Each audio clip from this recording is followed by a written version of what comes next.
અમદાવાદમાં સનાતન ધર્મની બેઠક યોજાઈ, જેમાં સનાતન ધર્મના રક્ષણ અંગેના મહત્વના મુદ્દાઓ પર ચર્ચા થઈ।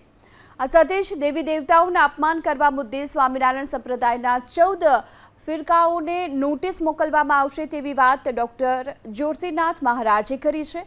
તેમણે કહ્યું છે કે દેવી દેવતાઓનું અપમાન કરવાને લઈ નોટિસ આપવામાં આવશે। ખુલાસા નહીં આવે તો ન્યાયિક ઢબે કોર્ટ કાર્યવાહી પણ કરાશે। સાળંગપુરમાં હનુમાનજીની પ્રતિમાના વિવાદ અને અન્ય કેટલાક તથ્યો સામે આવતા હવે કાયદેસર રીતે આગળ વધવાનો નિર્ણય લેવામાં આવ્યો છે।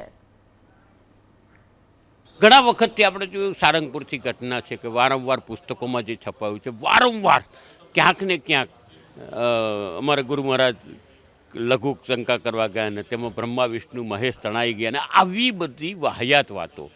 બીજી કે આપણી ઘણી બધી વાર્તાઓ જે સનાતન ધર્મની છે, વાર્તાના કહું વાતો મૂળભૂત, તેની અંદર એમના ભગવાનોને મૂકીને ખોટી રીતે રજૂ કરવી અને ખોટા ભાવગીતો રજૂ કરવા, ખોટી રીતે સર્વોપરિતા સાબિત કરવા માટે જે પ્રકારના પ્રયત્ન થઈ રહ્યા છે ને સનાતન ધર્મને હાનિ કરવાની કોશિશ કરી, ત્યારે આ લોકોએ સતત આપણા આદિ દેવતાથી મળીને બ્રહ્મા વિષ્ણુ મહેશ દેવી દેવતા બધાનું જ અપમાન કરીને આપણી મૂળ પ્રણાલીઓને તોડવાની વાતો કરી છે।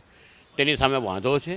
આપ જાણો છો સારંગપુરની મેટર કે બીજી મેટરો, તેની સામે અમારો સતત લડત છે અને આ લડતને વધુ વેગવંતી બનાવવા માટે એક પુસ્તક છે આજે કે સ્વામી કે નારાયણ, અને તેની ઉપર જતા રહીએ તો એક સ્ટેપ એ પણ આવે છે કે હવે લીગલ એક્શનની તૈયારીઓ થઈ ગઈ છે ને અમે બધા જ 14 એમના ફિરકાઓને નોટિસ આપવાના છે અને આગળની કાયદાકીય કાર્યવાહી માટે આગળ વધે।